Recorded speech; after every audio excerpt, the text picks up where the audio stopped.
Durante décadas, existiu um contrato invisível entre você e o sistema. Um acordo silencioso que nunca foi assinado, mas sempre foi obedecido religiosamente. A regra era clara: estude. Se qualifique. Seja útil, faça tudo certo. Em troca, você teria estabilidade, uma renda previsível e um futuro melhor do que o da geração dos seus pais. Esse contrato não foi quebrado de forma explícita. Ninguém mandou um aviso de cancelamento. Ele simplesmente deixou de ser honrado. E quase ninguém percebeu, porque sistemas complexos não colapsam com barulho. Eles colapsam com normalidade. O que está desaparecendo agora não é uma profissão específica. Não é o programador. Não é o advogado. Não é o engenheiro. O que está morrendo é a ideia de que a qualificação técnica, por si só, garante segurança econômica. E isso muda absolutamente tudo.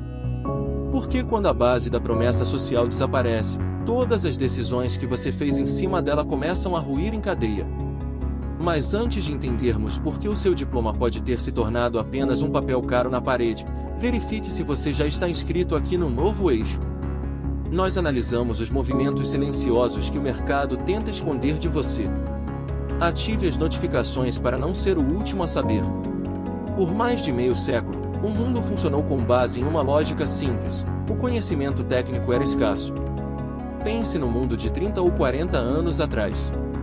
Poucas pessoas tinham acesso à universidade. Poucas conseguiam pagar. Poucas conseguiam concluir. Essa escassez criava valor. E valor criava poder de negociação. O diploma não era apenas um certificado de aprendizado. Era um selo de pertencimento a uma camada protegida da sociedade. Ele definia quem mandava e quem obedecia. Quem decidia e quem apenas executava. Esse modelo nasceu no pós-guerra, quando o mundo precisava ser reconstruído. Indústrias precisavam de engenheiros, estados precisavam de burocratas, empresas precisavam de gestores. A universidade se transformou em uma fábrica de legitimidade. Ela filtrava e criava hierarquias. Durante décadas, isso funcionou tão bem que virou um dogma, quase uma religião. Pais repetiram para filhos. Professores repetiram para alunos. Estudar é o único caminho. O diploma virou o passaporte para a classe média sólida, a casa própria, o carro na garagem, as férias anuais, a aposentadoria tranquila. Tudo orbitava em torno desse pacto silencioso. Mas existe uma lei econômica implacável: todo sistema baseado em escassez entra em crise quando a escassez deixa de existir. E foi exatamente isso que aconteceu com a educação formal.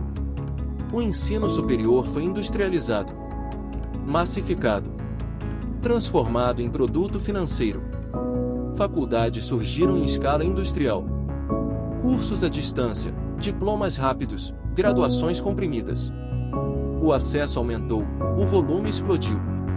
O número de diplomados cresceu em um ritmo muito mais rápido do que a capacidade do mercado de absorver esse contingente com salários altos. O resultado? O que antes era um diferencial, virou requisito mínimo. O que antes distinguia você da multidão, virou apenas o ponto de partida. Quando todo mundo é qualificado, a qualificação deixa de ser escassa. E o mercado é cruel, ele não remunera abundância. Ele só paga caro por aquilo que é raro, difícil de substituir e estruturalmente necessário. O diploma não perdeu valor porque o ensino ficou pior. Ele perdeu valor porque ficou comum. E aceitar isso dói. Porque aceitar isso significa admitir que o seu esforço individual não é mais suficiente para garantir a proteção do sistema. Quando essa realidade se tornou impossível de ignorar, o sistema apresentou uma nova resposta, elegante e sedutora: não é o diploma que importa. É a atualização constante. Aprenda sempre. Nunca pare. Se reinvente. Faça mais um curso. Tire mais uma certificação. Faça mais uma pós-graduação. Essa narrativa cria a ilusão de controle. Ela coloca a culpa em você. Se você não está ganhando bem, é porque ainda não se atualizou o suficiente. Mas existe uma armadilha estrutural nessa lógica. A atualização constante não gera poder. Ela gera dependência. Quem corre atrás do mercado nunca define o ritmo. Apenas reage às mudanças impostas por forças que não controla. E enquanto você corre na roda dos ratos, plataformas educacionais e grandes empresas de tecnologia capturam o seu dinheiro, vendendo a promessa de que o próximo curso será, finalmente, o definitivo. Ao mesmo tempo, algo muito mais profundo estava acontecendo nos bastidores. A inteligência artificial não chegou para substituir o trabalhador braçal, como a ficção científica prometia. Ela começou substituindo partes invisíveis do trabalho qualificado. Trechos de códigos, cláusulas de contratos, etapas de design, processos contábeis. A inteligência artificial não elimina necessariamente o profissional. Ela elimina o preço do trabalho desse profissional. Programadores continuam existindo, mas o código virou commodity. Advogados continuam existindo, mas petições são geradas em segundos. O resultado não é o desemprego em massa imediato, mas algo mais silencioso, a compressão salarial. O profissional ainda trabalha, mas trabalha mais, ganha menos e assume mais riscos. O operário do século XX usava macacão e graxa. O operário do século XXI usa notebook e Wi-Fi. Ele produz valor, mas não controla os meios de produção. Ele executa tarefas, mas não decide estratégias. Ele depende de plataformas, algoritmos e sistemas que pertencem a outros. A profissão virou função. E a função virou uma peça substituível. Enquanto isso, uma nova elite se consolida de forma quase invisível. Não é uma elite baseada em quem tem mais diplomas ou currículos mais longos. É uma elite baseada em controle estrutural. Quem controla a infraestrutura digital? Quem controla os dados?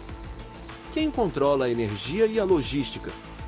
O erro recorrente da história é confundir conhecimento com poder. Conhecimento hoje é abundante. O poder, não. Quem manda não é quem sabe mais. É quem controla os meios pelos quais o mundo funciona. O antigo contrato morreu. Um novo está sendo escrito agora, sem pedir a sua permissão. A pergunta não é mais qual profissão eu devo escolher. A pergunta agora é: em qual sistema você está inserido? Porque no novo mundo, quem não controla os sistemas, serve a eles. A maior armadilha não é a falta de informação. É continuar tomando decisões de vida com base em um contrato que já não existe mais. Se este vídeo te ajudou a enxergar além da neblina, deixe o seu like. Nós continuaremos monitorando quem ganha e quem perde nessa nova configuração de mundo. Inscreva-se no Novo Eixo e compartilhe este documentário com quem precisa acordar para o futuro. Até a próxima!